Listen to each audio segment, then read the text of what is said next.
tricked all of your wedding guests into doing what? How'd you trick that many people? What are they doing? Happy Apple Picking Day! Really quick for some of our new friends, if you want a chance for your stories to be featured on Am I the Bad Apple, you can send them to my subreddit, r/Am I the Bad Apple. And as a reminder, we all come from different branches of the apple tree. What that means is we've all lived different lives and experienced different things, and that kind of shapes our boundaries and how we view the world and how we kind of process information. So if someone has a different idea than you, that's why. They might not have experienced what you've experienced to make you think a certain way, and that's why we talk in the comments. And sometimes you learn something new, and sometimes you teach something new. It happens. Neither is a good or a bad thing. It's all learning and communicating. So without further ado, let's get started with this week's episode of Am I the Bad Apple? Let's go apple picking. Apple number 1. Am I the bad apple for stealing my cousin's inheritance? My grandmother passed away last year, and she left me, 24 female, a beautiful jewelry collection in her will. Growing up, she and I were very close, and we spent countless weekends together where she would let me try on her pieces. It always kind of felt like our thing, so when she left them to me, I was deeply touched. Here's where it gets a little complicated. My cousin, 28 female, let's call her Emma, insists that my grandmother verbally promised her the collection years ago, even though there's no mention of it in her will. Emma claims that the jewelry is hers by right because she's the oldest grandchild and she used to model the pieces during family events when she was younger. She's even told everyone that my grandmother's decision must have been a mistake or made under pressure. Emma called me last week demanding that I hand the jewelry over to honor what our grandmother's real wish was. When I said no, she called me selfish and accused me of stealing what was meant for her. The family's now divided, with some saying that I should just give Emma a couple pieces to keep the peace, and with others telling me to hold my ground because the will was clear. Emma's not posting passive-aggressive messages on social media, making me out to be the villain. And I feel terrible because I don't want to cause family drama, but I also believe my grandmother knew exactly what she was doing when she left the collection to me. So, am I the bad apple? This actually reminded me about that scene in Pretty Women. If you've seen the movie, you know what I'm talking about. Where, there's long story short, the situation that I'm talking about is there's 4 daughters and a great aunt who was like very wealthy, right? And this older daughter, not the oldest, but this older daughter goes and like reads stories to the great aunt and always complains about it. And they're like, oh my God, I hate going to spend time with her. I hate being, this is so boring, blah, blah, blah, blah. And then eventually when she gets a little too old to go, not necessarily like that she can't go anymore, but that she's like, I'm too old for this, I don't want to do it. Or like, or something along those lines. It's been a while since I've seen the movie. And the younger daughter, the youngest daughter starts to go and like actually engages with the great aunt, right? And actually spends quality time and actually talks to her and listens to her and like enjoys going. So then later on when the aunt's like, oh, I'm going to Europe and I need a companion, the older sister is like, oh, you want me to go? God, I knew that's why I invested so much time in her, because like I get to go to Europe with Aunt Marge and I get to do this because I'm the oldest one and I invested in this time, so I deserve it. But the great aunt wanted the little daughter because she actually liked to spend time with her and actually did stuff. Like that's what this is making me think of right now. And I'm not saying it's the same situation. It's clearly not, because great Aunt Marge was still alive. This grandmother was not. There's a lot of differences, but that's what it makes me think of. I feel like when it comes to inheritance, there's a lot of people who feel entitled to things, whether they are just being selfish or whether they feel the inheritance is the equivalent of the love that person that passed had for them, and they feel, well, they've had to love me, so they had to leave me something. And it doesn't really work out that way. Like, you can have love for someone and still want to leave something to someone else. That's possible. What I do know is that when it comes to individuals who know, I don't want to necessarily say know that the end is near, but realistically have to look at the fact that it's coming. People get very, very particular about their wills, and they like really stay on top of things. So when my former mother-in-law passed away, there was a lot of people in my life who aren't even hopefully close to having to worry about something like that. But it immediately went into their mind of, oh yeah, we should probably look into this. We should make sure things are set just in case. That was unexpected. We're the same age. We should make sure that we are prepared and have our documentation in order and have our will in order. So for a grandmother who probably has already had people in her life pass also, or who is getting older, has grandchildren, it's hard for me to believe that the will wouldn't have been something she's considered sometime in the last couple years. And if it was important for her for a different grandchild to have those things, I feel like she would have made sure that was the case. But she didn't.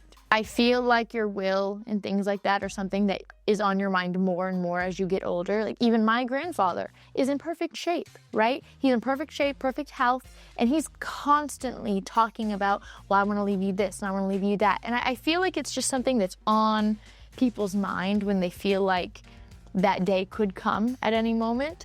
So I'm with OP that if she wanted something different, she would have done something different, and that her will stated what she wanted. I don't think it's wrong for the cousin to feel hurt by it, because again, some people equate leaving something in a will to like the love that they have. And if she feels like she didn't receive anything, that can be hurtful if she's like, well, did she not love me? I get that. Lying about grandmother promising her things or passively aggressively trashing her cousin on social media or trying to gaslight her cousin into giving those things away, that's gross. That's gross behavior. That's what we don't like. She's valid in having like the hurt, upset feelings, but the actions aren't good. So I'm going good apple for OP. For the cousin that actually received the jewelry and that the jewelry was meant for. If this were me, I can see a world in which I would give my cousin a couple pieces in order to keep the peace. And I can also see a world where I've been working on boundaries and not being a people person. I can see a world where I put my foot down and I'm like, no, if you would have acted appropriately, I probably would have given you some pieces. But the fact that you're talking crazy to me and posting about me everywhere and causing all this drama, now I'm not going to. You're not going to bully me into it. I would have. Like, actually, I do think that is the path that I probably would take at this point. Talking about, if you just expressed your hurt to me, I would share this. But the fact that you're acting so crazy, not anymore. That's probably the path that I would take and I most agree with. So, yeah, I'm going bad apple. I mean, good apple. Sorry, I'm going good apple. Whew. Apple number 2. Am I the bad apple for ruining my son's birthday? I, 47 male, have a son, 14 female, from a previous marriage to my late wife. She passed 2 years ago, and for my son, the wound is still very fresh. My son and her were very close, as they look exactly alike and have had a lot of the same interests in reading, history, and art. Their favorite place in the world is the British Museum in London. Their passion project has been redrawing pieces from the museum for the last 2 years before. For the last 4 years, for my wife's birthday in June and my son's birthday in December, we would all go to England for a week so he can spend time in the museum. Now, since she's died, my son and I have continued going for his birthday. The problem is with my new wife, 39 female. She's only been with us on this annual trip once, last year, and she kind of complained the whole time. Now, however, we recently found out that we're expecting our child together in May. She raised it to my attention that the money I've used for our trip could be better used to be saved for the baby, and we could instead do something else for my son's birthday. I thought about it and I agreed. I was worried how he'd take it. I mean, this is the only thing he ever asks for his birthday. He doesn't want gifts or a cake or anything. All he cares about is this stupid museum. We broke the news to my son yesterday and he flipped out. He was so upset, and when my wife tried to tell him why we were saving the money and where the money was going to, he said he didn't give a crap, and we got into a whole fight about that. He said he was upset because if he didn't go this year, he'd miss the new exhibit he'd been wanting to see, and he accused my wife on doing this on purpose because she already doesn't like me, he said. I admit, I yelled at him and he started crying, and for the last 24 hours, he hasn't spoken to me, so am I the bad apple? Yeah, my guy. You are? What? Oh, there's so many issues. First of all, okay, your former wife died 2 years ago. Not just that, your son's mother died 2 years ago. It's only been 2 years. That's not that long of time that he hasn't had his mom. And you already are not only married, I'm not like not even just a girlfriend, you are married with another child on the way? How long did you give him to grieve his mom before you brought in a stepmom or a girlfriend? What? I understand that people grieve and move on at their own pace. And you know what? In general, I feel like after a relationship is over, it is up to you how quickly or how slow you need to healthily move on. I, however, think that is a totally different ballgame when you have kids involved.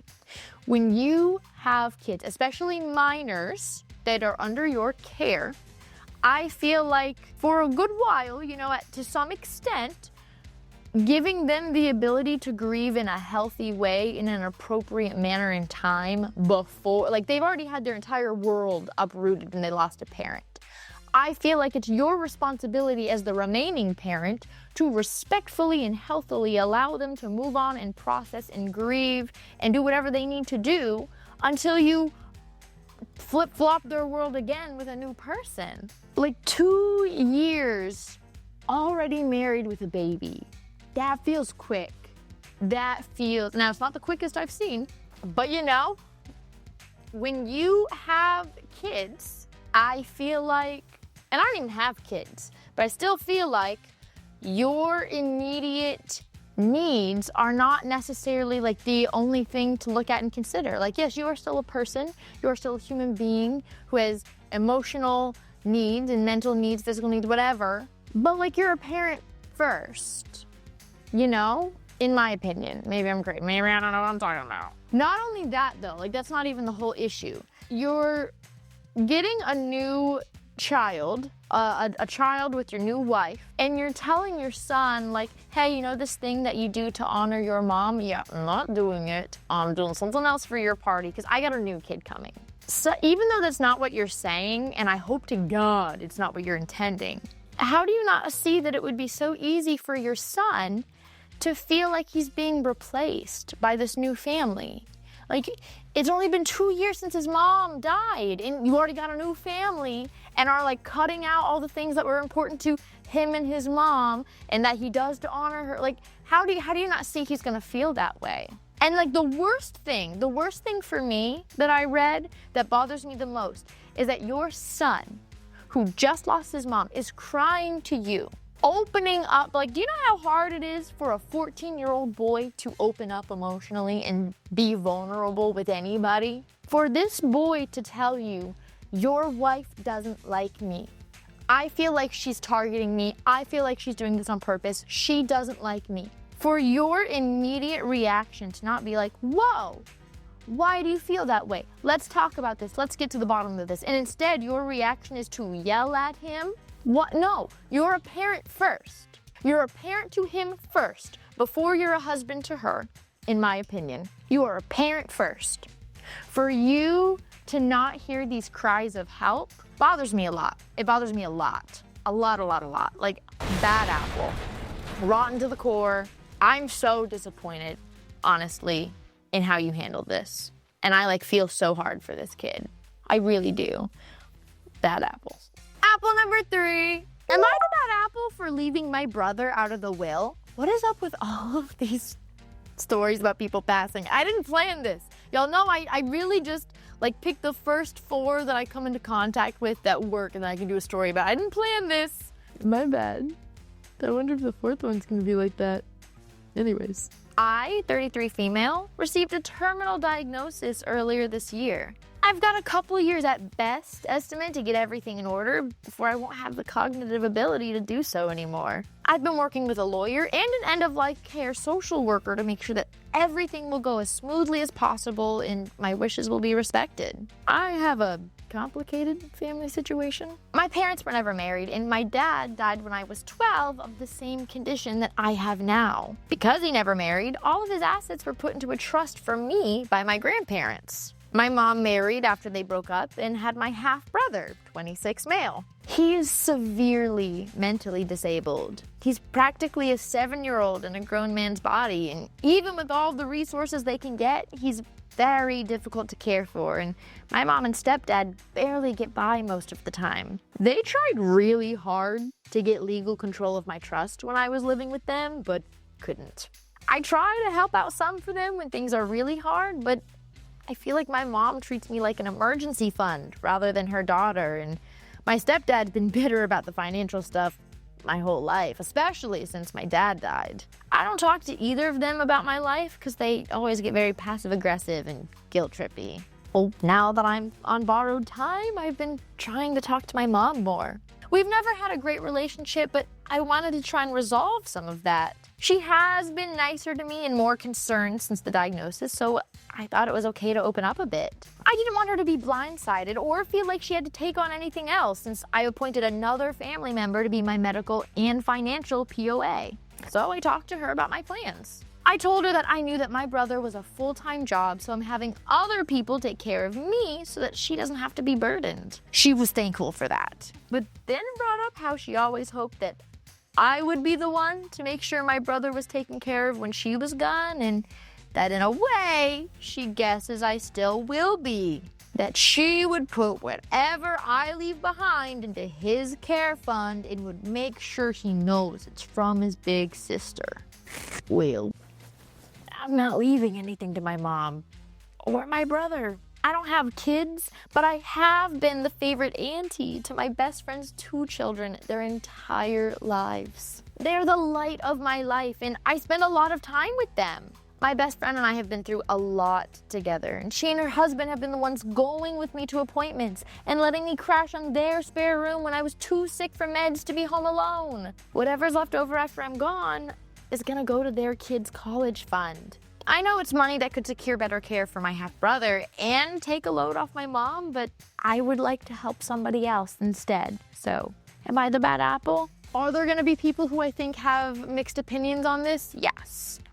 But I feel like I've said this in a story before, but I believe that when you are writing your will and leaving things to people after you're gone, it's your choice on who it is. You can do whatever you want with your things. I don't personally think you owe anyone anything. I know somebody, personally, who isn't even old, like already has their will together, and we're the same age. And they're not close with their family, and we have another mutual friend who hasn't had the best luck their entire life, and our friend just made him completely his beneficiary.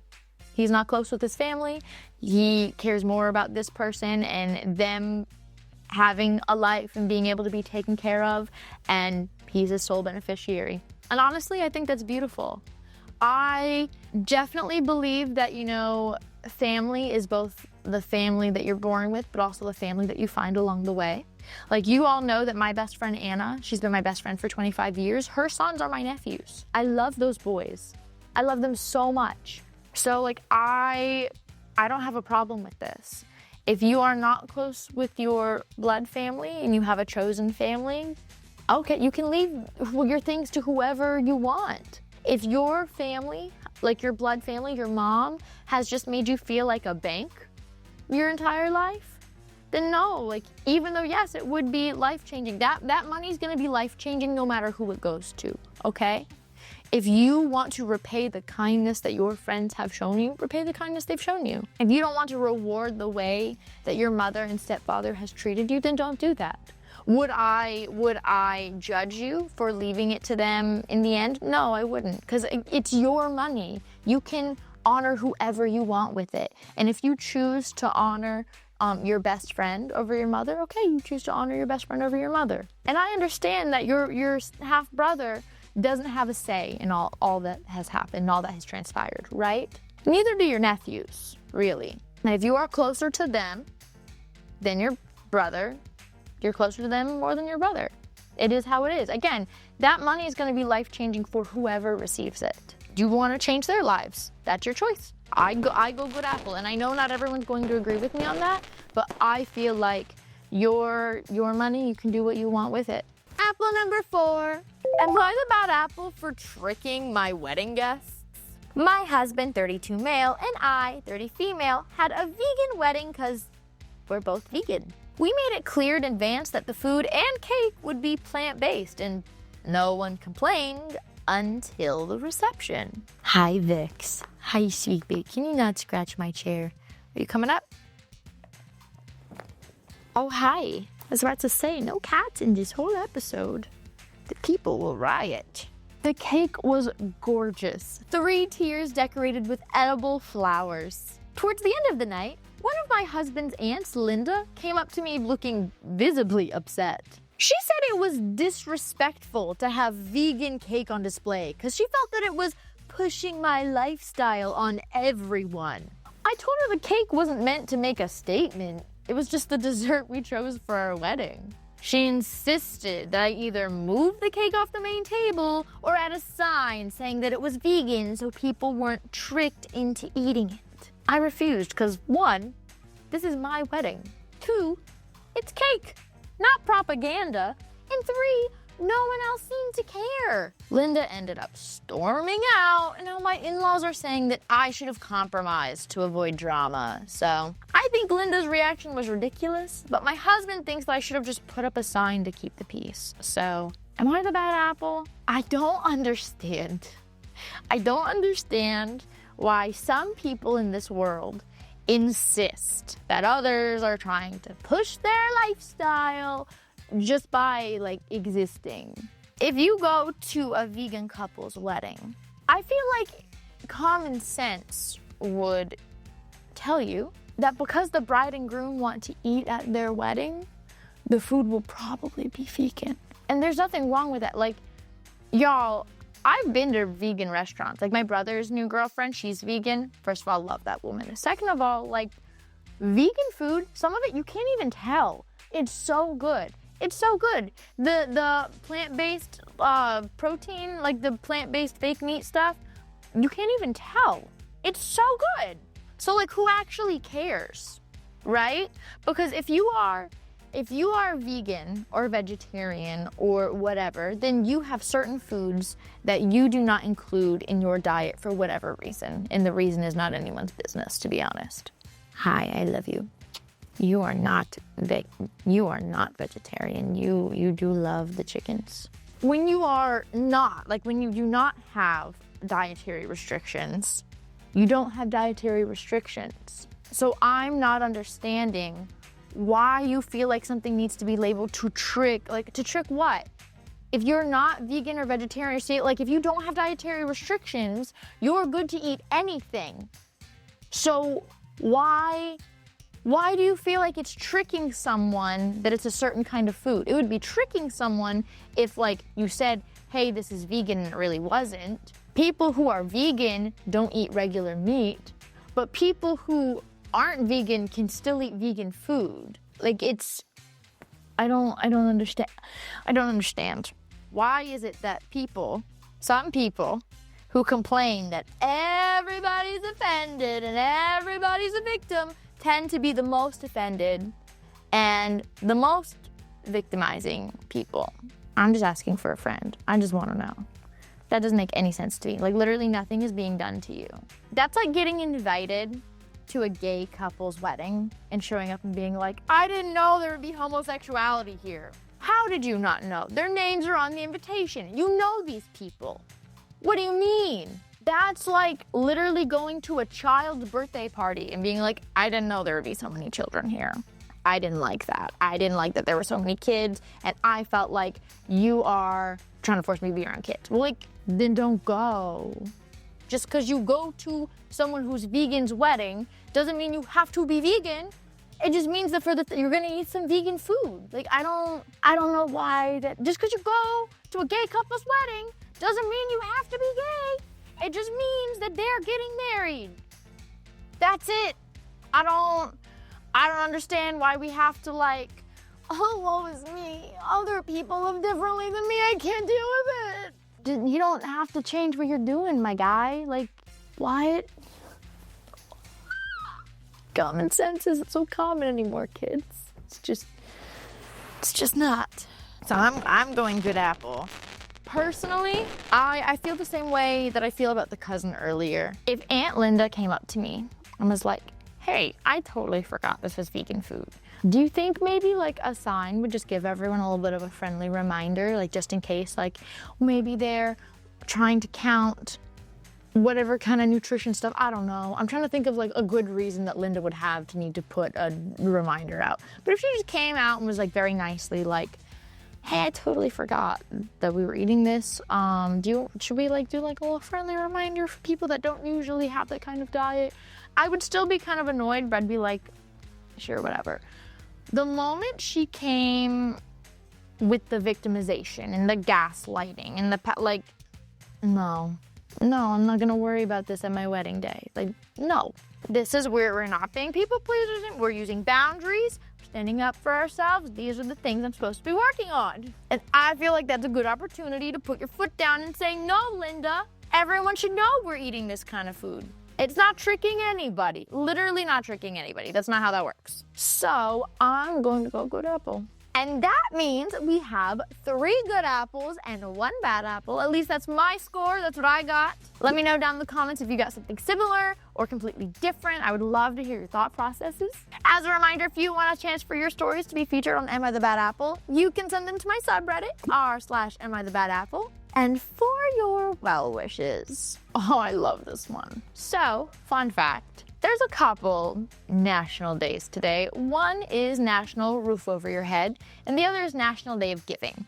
So the Tuesday after Thanksgiving is the National Day of Giving. And I feel like, the Tuesday after Thanksgiving, being thankful and acknowledging National Roof Over Your Head Day and being thankful for having that kind of privilege. Because there are so many people in not just our country, but the world who just do not have that privilege at the moment. And I feel like, National Giving Day is a good day to be reminded of all that we have and be thankful for the roofs that we have over our heads. And that can be enough.